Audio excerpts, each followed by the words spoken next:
Hello class 9। तो आपको याद ही होगा कि कल हमने यहाँ तक पढ़ लिया था कि democratic government is a better government because it is more accountable for form of government. क्योंकि एक उत्तरदायी सरकार है, इसलिए डेमोक्रेटिक फॉर्म ऑफ गवर्नमेंट को बाकी गवर्नमेंट की तुलना में बेटर फॉर्म ऑफ गवर्नमेंट माना जाता है। ठीक है, चलिए अब हम लोग आगे पढ़ते हैं। वो what is democracy, Y democracy, और दूसरे आर्गुमेंट्स भी देखते हैं जो कि डेमोक्रेसी के फेवर में है। अब दूसरा आर्गुमेंट क्या है डेमोक्रेसी के फेवर में, वो ये देखिए। देयर इज़ अनदर रीज़न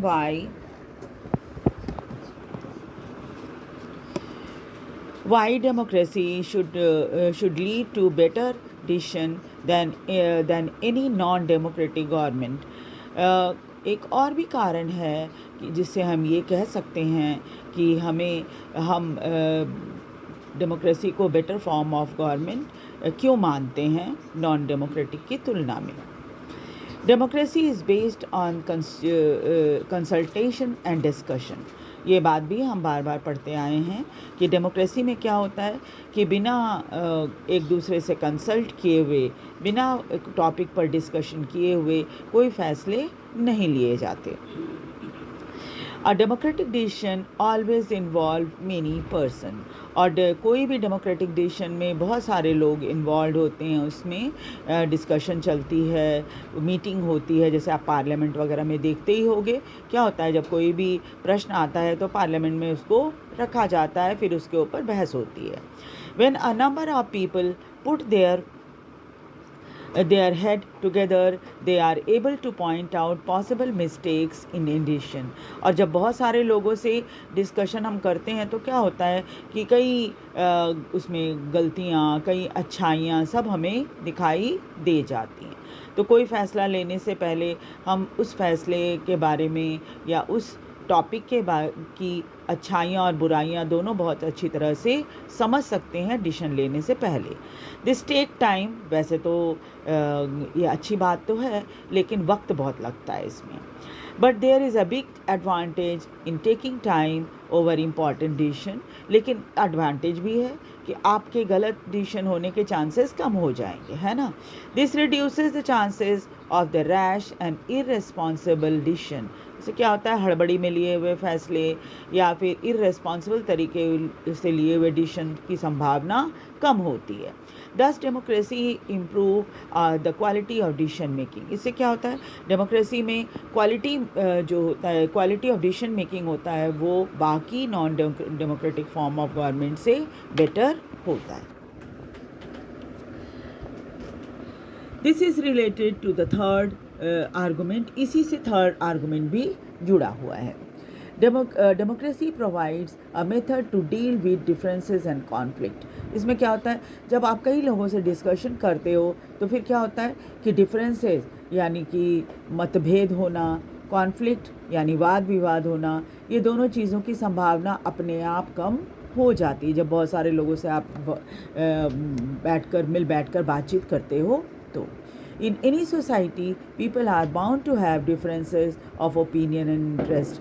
ये तो मानी हुई बात है कि हर समाज में लोगों के विचारों का, उनके इंटरेस्ट का डिफरेंस होता है ना। जैसे कि आप कुछ और सोचते हैं, आपके लिए आपका ओपिनियन किसी पर्टिकुलर टॉपिक के ऊपर अलग हो सकता है और इंटरेस्ट अलग हो सकता है, किसी और व्यक्ति का अलग होता है।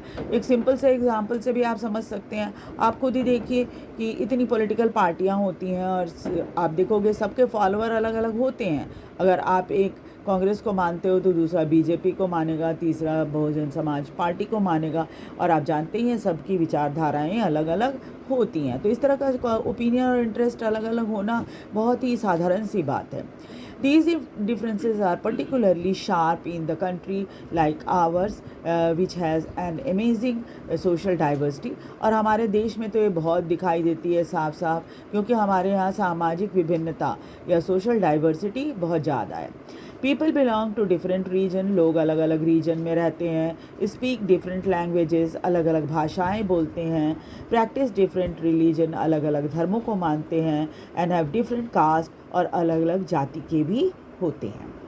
दे look at the world very differently, दुनिया को देखने का उनका नज़रिया भी बिल्कुल अलग होता है। हैव डिफरेंट प्रेफरेंसेस, और उनकी पसंदगी भी अलग अलग हो सकती है। The preferences of one group can clash with those of other, और एक व्यक्ति का प्रेफरेंस या एक ग्रुप का प्रेफरेंस किसी दूसरे व्यक्ति के प्रेफरेंस से क्लैश कर सकता है, यानी दोनों का अलग अलग सोच या अलग अलग प्रेफरेंस हो सकती है। How do we resolve such conflict, जब इस तरह का डिफरेंस हो तो हम कैसे इसे दूर करेंगे।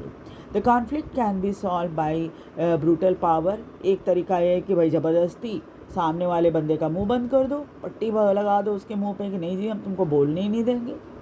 Which ever group is more powerful will dictate it's term, जो पावरफुल होगा दूसरे का मुंह बंद कर देगा, ठीक वैसे ही जैसे जिसकी लाठी उसकी भैंस, है ना। Other will have to accept that, और फिर बाकी डर के मारे उसकी बात को मान लेंगे, है ना।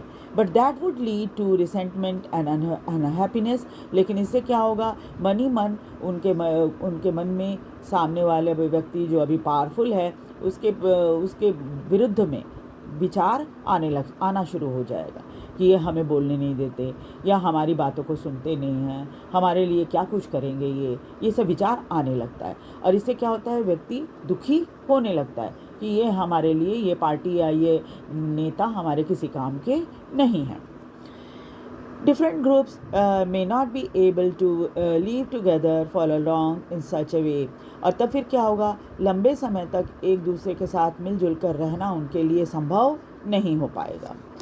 Democracy provide the only powerful solution in this problem, democracy में ये जो इतनी बड़ी प्रॉब्लम है कि एक ग्रुप जो थोड़ा डोमिनेंट है दूसरी वाली ग्रुप को दबा रहा है, तो डेमोक्रेसी में के पास इसका सॉल्यूशन है। क्या है? In democracy no one is a permanent winner, democracy में तो आपको पता ही है कोई परमानेंट विनर नहीं होता। अभी देखो इलेक्शन होने वाले हैं, ना जाने कितने बड़े बड़े नेता उसमें हारेंगे, कितने नए नए नेता जीतेंगे, है ना। तो क्या हुआ, इसमें कोई परमानेंट विनर नहीं होता, बड़े नेता भी चुनाव हार जाते। No one is permanent loser, और न ही कोई हमेशा ही लूज़र रहता है। ये नहीं कि पिछली बार जो नेता हार गए थे कोई ज़रूरी नहीं है कि इस बार भी वो हार जाएं, हो सकता है इस बार वो जीत जाएं। Different group can leave with one another peacefully, तो क्या है, अलग अलग ग्रुप मिलजुल कर शांतिपूर्वक रह सकते हैं। In a diverse country like India, democracy keep our country together, और भारत जैसे देश में जहाँ की डाइवर्सिटी इतनी ज़्यादा है, विभिन्नता इतनी ज़्यादा है, फिर भी लोग मिलजुल कर रह रहे हैं। These three arguments were about the effect of democracy on the quality of government. ये तीनों आर्गूमेंट हमारे डेमोक्रेसी के ऊपर प्रभाव डालते हैं, सरकार कैसे बनेगी, कैसे काम करेगी, है ना। सोशल लाइफ, हमारे सामाजिक जीवन पर भी प्रभाव डालते हैं।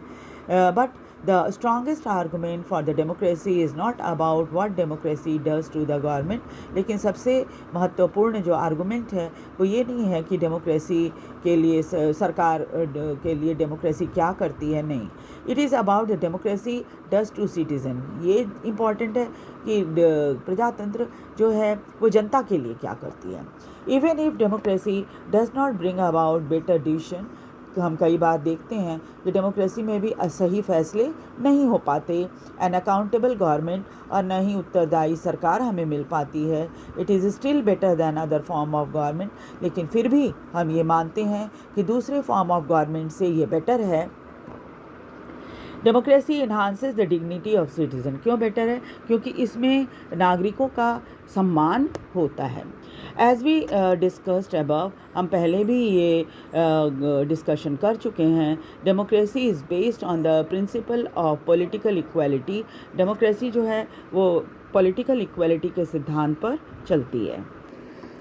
On recognising that the poorest and the least educated has the same status as the rich and the educated, इसमें सबसे अच्छी बात ये होती है कि डेमोक्रेसी में चाहे सबसे गरीब हो, सबसे कम पढ़े लिखे हो, उनका स्टेटस अमीर और एजुकेटेड लोगों के बराबर ही होता है। People are not subject of the ruler, they are the ruler themselves, जनता जो होती है वो रूलर की गुलाम नहीं होती, बल्कि वो खुद रूलर होती है। Even when they make mistake, हालांकि वो कई बार गलतियां करते हैं, and they are responsible for their conduct, और फिर अगर गलतियां करते हैं तो फिर भुगतते भी हैं। अगर हम देखते हैं कि भाई हमने जिस सरकार को चुना वो अच्छे से काम नहीं कर रही है, तो हमें 5 साल तक किसी तरह से उन्हें बर्दाश्त करना पड़ता है, क्योंकि ये हमारा ही फैसला था, हम ही ने उनको चुना था, तो उसका परिणाम भी हम ही भुगतेंगे। Finally, democracy is better than other form of government because it allowed to correct its own mistake. और अंत में हम ये कहेंगे कि ये बेटर फॉर्म ऑफ गवर्नमेंट इसलिए है डेमोक्रेसी कि ये अपने आप को सुधारने का मौका देती है। जैसे हमने गलती की थी पिछली बार, हमने देखा चुन लिया सरकार अच्छे से काम नहीं कर रही है, तो फिर हम अगली बार उनको वोट नहीं देंगे। As we saw above, there is no guarantee that mistake cannot be made in democracy. ये बात भी है कि भाई ऐसा नहीं है, कोई गारंटी नहीं है कि डेमोक्रेसी है तो कोई गलती ही नहीं होगी, फिर वहाँ भी गलतियाँ होती हैं। No form of government can guarantee that, किसी भी फॉर्म ऑफ गवर्नमेंट में ये गारंटी तो आपको नहीं मिल सकती कि भाई वो अच्छे तरीके से ही काम करेगी, डेमोक्रेटिक में भी नहीं और नॉन डेमोक्रेटिक में भी नहीं। The advantage in the democracy is that such mistake cannot be hidden for long. फ़ायदा सिर्फ डेमोक्रेसी में ये होता है कि गलतियाँ करो तो वो ज़्यादा समय तक छिपी नहीं रहती, वो फिर बाद में दिखने लग जाती है। There is a space for public discussion on this mistake. फिर हम जो गलतियाँ करते हैं उसके ऊपर हम चाहे तो डिस्कशन कर सकते हैं, उसे सुधार सकते हैं। And there is a room for correction. Either the ruler have to change their decision, या तो फिर सरकार अपने आप को बदल ले, और the ruler can be change, नहीं तो फिर जनता उन्हें बदल देगी। This cannot happen in non democratic government, लेकिन नॉन डेमोक्रेटिक गवर्नमेंट में इसकी कोई गुंजाइश नहीं होती। लेट अस सम अप, अब हम देखेंगे उसका रिजल्ट क्या है। Democracy cannot get us anything and is not the solution to all problem. ये आपको याद रखना चाहिए कि डेमोक्रेसी ऐसा नहीं है कि उसमें आपको हर बात का सॉल्यूशन मिल जाए, but it is clearly better than other alternative. लेकिन ये बात भी क्लियर है कि वो बाकियों की तुलना में ज़्यादा बेटर है। As we know it offer better chances of good decision, मौका देता है आपको सही फैसला लेने के लिए। It is likely to respect people's own wishes, लोगों की विशेष को भी ध्यान में रखता है, और साथ ही साथ allow different kind of people to live together, हर तरह के लोगों को मिलजुल कर रहने की भी संभावना उनके पास होती है डेमोक्रेसी में। Even when it fail to do some of these things, इसमें हो सकता है हर चीज़ में डेमोक्रेसी सफल ना हो। It allows way of correcting it's mistake, लेकिन उसको अपने आप को सुधारने का मौका मिलता है, यानी डेमोक्रेसी में सुधार संभव है। Offer more dignity to all citizen, और सभी नागरिकों को बराबर सम्मान भी डेमोक्रेसी में ही मिल पाता है। That is why democracy is considered the best form of government, और यही कारण है कि डेमोक्रेसी को बेस्ट फॉर्म ऑफ गवर्नमेंट मानते हैं, और हम ही नहीं सभी मानते। पूरी दुनिया में धीरे धीरे अब इस चीज़ को स्वीकार किया जाने लगा है कि डेमोक्रेसी है जो है वो सबसे अच्छी फॉर्म ऑफ गवर्नमेंट है। नेक्स्ट क्लास में हम लोग ब्रॉडर मीनिंग ऑफ डेमोक्रेसी की और क्या क्या मीनिंग हो सकती है उसके संबंध में पढ़ेंगे। वीडियो को ध्यान से देखिए, लाइक और सब्सक्राइब भी कीजिए। बहुत जल्दी ही जैसे ही ये चैप्टर ख़त्म होगा वैसे ही मैं आपके लिए इस चैप्टर का MCQ तैयार कर दूंगी, और आपको बार बार सिखा रही हूँ मैं कि आप जितने चैप्टर मैं कराऊंगी, ये फर्स्ट चैप्टर डेमोक्रेसी के ऊपर है, इसके ऊपर जितने MCQ बनेंगे मैं वीडियो बनाकर डाल दूंगी। आप एक कॉपी बना लीजिए MCQ की, और उसमें सारे MCQ नोट डाउन करते रहिए। पूरे साल में आप देखेंगे आपके पास सारे चैप्टर के MCQ तैयार मिलेंगे, और एग्ज़ाम के टाइम में सिर्फ रिवीजन आपको करना होगा, है ना।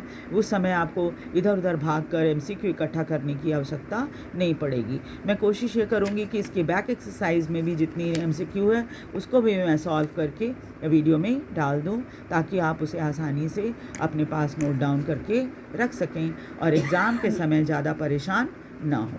वीडियो को लाइक और सब्सक्राइब ज़रूर कर दीजिए और शेयर भी कीजिए। Thank you very much.